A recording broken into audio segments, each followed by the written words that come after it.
ಮೂಡ ವಿಚಾರಣೆ tension ನಡುವೆನೇ CM cool ಆಗಿ ಕಂಡು ಬರ್ತಿದ್ದಾರಂತೆ. ಕೋರ್ಟ್ ಇದ್ರೂ ಕೂಡ ಸಿಎಂ ಬಜೆಟ್ ಮೀಟಿಂಗ್ ನಲ್ಲಿ ಬ್ಯುಸಿ ಇದ್ದಾರೆ. ಬಜೆಟ್ ಅನ್ನ ಮಂಡಿಸಬೇಕಾದಂತ ಒಂದು ಸನ್ನಿವೇಶ ಇದು. ಸೊ ಆ ಕಾರಣಕ್ಕಾಗಿನೇ ಅದಕ್ಕೆ ಸಂಬಂಧಪಟ್ಟ ಹಾಗಿನ ತಯಾರಿಗಳು ಕೂಡ ಆಗಬೇಕಾಗಿದೆ. ಮಂಡಿ ನೋವಿನ ನಡುವೆಯೂ ಕೂಡ ಮೊನ್ನೆ ತನಕನೂ ಕೂಡ ಮುಖ್ಯಮಂತ್ರಿಗಳು ಸ್ವಲ್ಪ ಮಂಡಿ ನೋವಿಗೆ ಸಂಬಂಧಪಟ್ಟ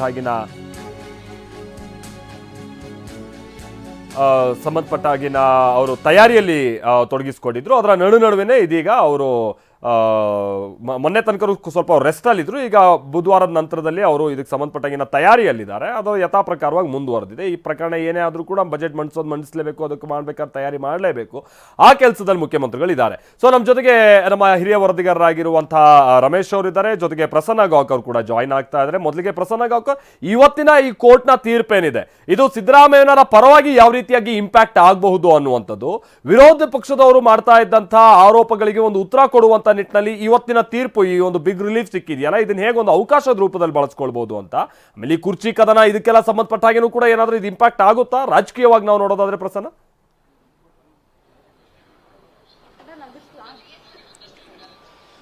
ಮಾಲ್ತೇಶ, ರಾಜಕೀಯವಾಗಿ ಇವತ್ತಿನ ತೀರ್ಪು ಎಲ್ಲೋ ಒಂದ್ ಕಡೆ ಒಂದಷ್ಟು ಗೊಂದಲಗಳನ್ನ ಕ್ರಿಯೇಟ್ ಮಾಡುತ್ತಾ ಅನ್ನುವಂತಹ ಆತಂಕ ಕಾಂಗ್ರೆಸ್ ಪಾಳೆಯದ ಒಳಗೆ ಇದ್ದೇ ಇತ್ತು. ಸಹಜವಾಗಿ ವ್ಯತಿರಿಕ್ತವಾದಂತಹ ತೀರ್ಪು ಬಂದಿದ್ದೆ ಆದ್ರೆ ಒಂದಷ್ಟು ರಾಜಕೀಯ ಬೆಳವಣಿಗೆಗಳು ತ್ವರಿತಗತಿಯಲ್ಲಿ ನಡೀತಾ ಇತ್ತು. ವಿರೋಧ ಪಕ್ಷಗಳು ನೇರವಾಗಿ ಅಟ್ಯಾಕ್ ಅನ್ನ ಮಾಡ್ತಾ ಇದ್ವು. ಆ ಎಲ್ಲ ಅಟ್ಯಾಕ್ ನಿಂದ ಇದೀಗ ಎಲ್ಲೋ ಒಂದ್ ಕಡೆ ಒಂದು ರಿಲೀಫ್ ಸಿಕ್ಕಂತಾಗಿದೆ. ಕಾನೂನಾತ್ಮಕವಾದಂತಹ ಒಂದು ರಿಲೀಫ್ ಜೊತೆಗೆ ಮುಖ್ಯಮಂತ್ರಿಗಳು ಬಜೆಟ್ ಮಂಡನೆ ಮಾಡುವಂತಹ ಒಂದು ಕ್ರೂಷಿಯಲ್ ಟೈಮ್ ನಲ್ಲಿದ್ದಾರೆ. ಇಂತಹ ಸಂದರ್ಭದಲ್ಲಿ ಸಿಬಿಐನ ತೂಗುಗತಿ ಕೂಡ ಅವ್ರ ಮೇಲೆ ತೂಗ್ತಾ ಇತ್ತು. ಆ ಒಂದು ಸಿಬಿಐನ ತೂಗುಗತಿ ಎಲ್ಲೋ ಒಂದ್ ಕಡೆ ಮುಖ್ಯಮಂತ್ರಿ ಸಿದ್ದರಾಮಯ್ಯವರಿಗೆ ಎಡರು ತೊಡರಾಗಬಹುದು ಅನ್ನುವಂತಹ ಆತಂಕವನ್ನ ಹತ್ತಿರ ಇದ್ದಂತವರು ಮತ್ತು ಕಾಂಗ್ರೆಸ್ನ ಶಾಸಕರು ಕೂಡ ವ್ಯಕ್ತಪಡಿಸ್ತಾ ಇದ್ರು. ಅಕಸ್ಮಾತ್ ಸಿಬಿಐ ತನಿಖೆಗೆ ಕೊಟ್ಟಿದ್ದೆ ಆದ್ರೆ ಅದನ್ನ ರಾಜಕೀಯವಾಗಿಯೂ ಕೂಡ ನೋಡಬೇಕಾಗುತ್ತೆ.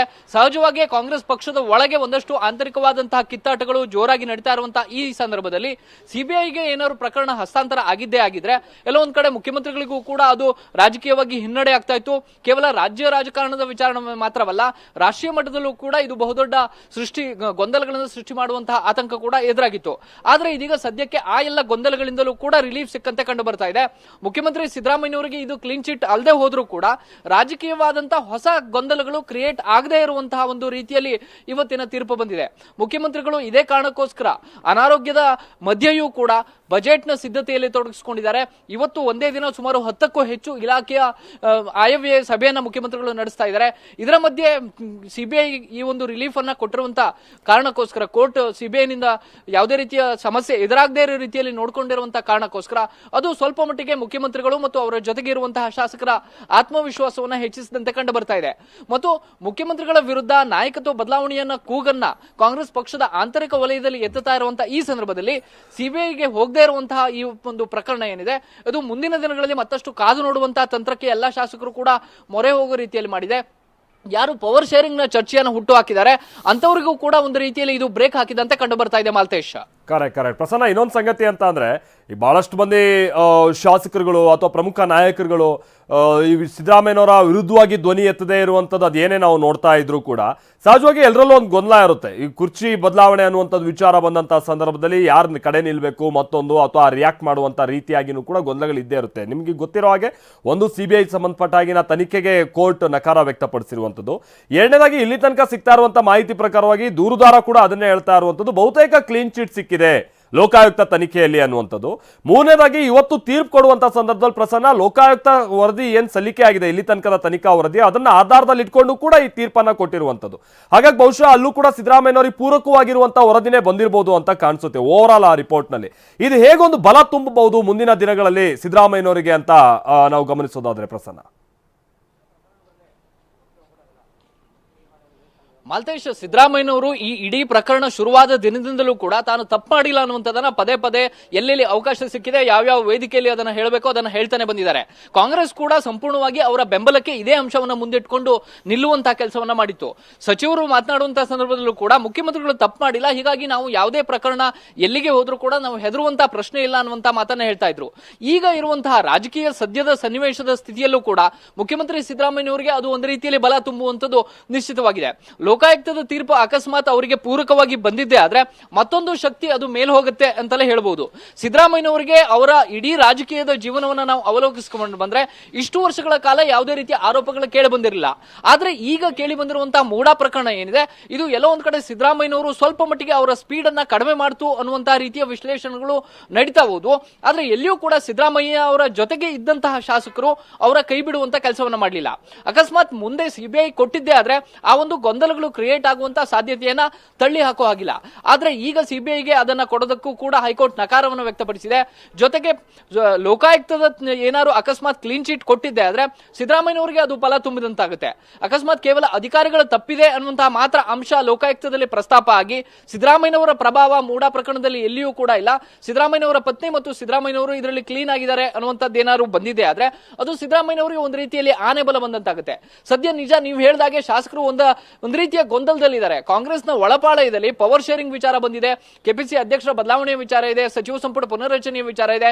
ಇದರ ಮಧ್ಯೆ ಸಿದ್ದರಾಮಯ್ಯನವರು ಏನಾದರೂ ಅಧಿಕಾರದಿಂದ ದೂರ ಆಗುವಂತಹ ಪ್ರಸಂಗಗಳು ಬಂದು ಹೋಗಬಹುದು ಅನ್ನುವಂತ ಆತಂಕ ಅವರ ಆಪ್ತ ವಲಯಕ್ಕೂ ಇತ್ತು, ಇಡೀ ಕಾಂಗ್ರೆಸ್ನ ಶಾಸಕರಿಗೂ ಇತ್ತು. ಆದ್ರೆ ಸದ್ಯಕ್ಕೆ ಆ ರೀತಿಯ ಬೆಳವಣಿಗೆಗಳು ನಿಧಾನವಾಗಿ ತಣ್ಣಗಾಗ್ತಾ ಇದಾವೆ. ಶಾಸಕರಿಗೂ ಕೂಡ ಇರುವಂತಹ ಗೊಂದಲಗಳನ್ನ ಶಾಸಕರು ಕ್ಲಿಯರ್ ಮಾಡ್ಕೋತಾ ಇದ್ದಾರೆ. ಒಂದೊಂದು ತೀರ್ಪು ಬಂದಂತಹ ಸಂದರ್ಭದಲ್ಲೂ ಕೂಡ ಸಿದ್ದರಾಮಯ್ಯನವರ ಪರವಾಗಿ ಬರ್ತಾ ಇದೆ ಅನ್ನುವಂಥದ್ದು ಎಲ್ಲ ಒಂದ್ ಕಡೆ ಕಾಂಗ್ರೆಸ್ನ ಶಾಸಕರಿಗೆ ಗೊಂದಲಗಳು ತಿಳಿಯಾಗೋ ರೀತಿಯಲ್ಲಿ ಮಾಡ್ತಾ ಇದೆ. ಇವತ್ತಿನ ತೀರ್ಪು ಕೂಡ ಅಷ್ಟೇ. ಬೆಳಗ್ಗೆ ಒಂದಷ್ಟು ಮಂದಿ ಕಾಂಗ್ರೆಸ್ ಶಾಸಕರು ಕೂಡ ನಮ್ಮನ್ನು ಸಂಪರ್ಕಿಸಿ ಏನಾಗಬಹುದು ಅನ್ನುವಂತ ಕ್ಯೂರಿಯಾಸಿಟಿಯನ್ನು ವ್ಯಕ್ತಪಡಿಸ್ತಾ ಇದ್ರು. ಅವರಿಗೆ ಇದ್ದಂತಹ ಆತಂಕ ಅಂದ್ರೆ ಅಕಸ್ಮಾತ್ ಸಿಬಿಐಗೆ ಕೊಟ್ಟಿದ್ದೆ ಆದ್ರೆ ಸದ್ಯದ ಪರಿಸ್ಥಿತಿಯಲ್ಲಿ ಕಾಂಗ್ರೆಸ್ ಯಾವ ನಡೆಯನ್ನ ನಿರ್ಧಾರ ಮಾಡಬೇಕು, ಅಥವಾ ಹೈಕಮಾಂಡ್ ಏನಾದ್ರು ಮುಖ್ಯಮಂತ್ರಿಗಳಿಗೆ ಬೇರೆ ರೀತಿಯ ಒಂದು ಸಂದೇಶವನ್ನ ರವಾನೆ ಮಾಡುತ್ತಾ, ಈ ರೀತಿಯ ಆತಂಕವನ್ನ ಕಾಂಗ್ರೆಸ್ ಶಾಸಕರು ವ್ಯಕ್ತಪಡಿಸ್ತಾ ಇದ್ರು. ಆದ್ರೆ ಇವತ್ತಿನ ತೀರ್ಪು ಏನಿದೆ, ಇದು ಸಿದ್ದರಾಮಯ್ಯನವರು ಕೂಡ ಒಂದು ನಿಚ್ಚಳವಾದಂತಹ ದಾರಿ ತಮ್ಮ ಮುಂದೆ ಇದೆ ಅನ್ನುವಂಥದ್ದನ್ನ ಶಾಸಕರಿಗೆ ಮತ್ತಷ್ಟು ಬಲ ತುಂಬುವುದು. ಬಜೆಟ್ ಅಧಿವೇಶನ ಇರುವಂತಹ ಈ ಒಂದು ಕ್ರೂಷಿಯಲ್ ಟೈಮ್ ಅಲ್ಲಿ ಮುಖ್ಯಮಂತ್ರಿಗಳು ಒಂದು ಪರಿಣಾಮಕಾರಿ ಅಂತ ಬಜೆಟ್ ಕೊಡಬೇಕಾ ಅಂತ ಒತ್ತಡದಲ್ಲೂ ಕೂಡ ಇದ್ದಾರೆ. ದಾಖಲೆಯ ಬಜೆಟ್ ಇದಾದ್ರೂ ಕೂಡ ಅವರಿಗೆ ಸಹಜವಾಗಿ ಮೂಡ ಕೇಸ್ ಇರಬಹುದು, ಸಿಬಿಐನ ಪ್ರಕರಣ ಇರಬಹುದು, ಬೇರೆ ಬೇರೆ ರೀತಿಯ ಚೌಕಟ್ಟುಗಳೇನಿದಾವೆ, ಇದು ಬೌಂಡ್ರಿಗಳು, ಅವು ಎಲ್ಲ ಒಂದ್ ಕಡೆ ಮುಖ್ಯಮಂತ್ರಿ ಸಿದ್ದರಾಮಯ್ಯನವರನ್ನ ಹಿಡಿದು ನಿಲ್ಲಿಸೋ ರೀತಿಯಲ್ಲಿ ಮಾಡ್ತಾ ಇತ್ತು.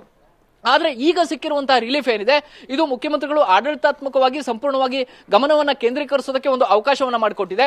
ನಿಜ ಇದು ಸಂಪೂರ್ಣವಾಗಿ ಇದು ಹೊರಬಂದ್ರು ಅಂತ ಹೇಳೋದಕ್ಕೆ ಸಾಧ್ಯ ಆಗದೆ ಹೋದ್ರೂ ಕೂಡ ಎಲ್ಲ ಒಂದ್ ಕಡೆ ಒಂದಷ್ಟು ತಲೆನೋವಂತೂ ಕಡಿಮೆ ಆಯಿತು. ಶಾಸಕರ ವಿಶ್ವಾಸ ಗಳಿಸೋದಕ್ಕೆ ಕಾರಣ ಆಗ್ಬಹುದು, ಮತ್ತು ಹೈಕಮಾಂಡ್ ಕೂಡ ಎಲ್ಲ ಒಂದ್ ಕಡೆ ತನ್ನ ನಿರ್ಧಾರವನ್ನ ಪ್ರಕಟಿಸೋದಕ್ಕೆ ಇನ್ನೊಂದಷ್ಟು ಡಿಲೇ ಮಾಡುವಂತಹ ಸಾಧ್ಯತೆ ಕೂಡ ಇದೆ.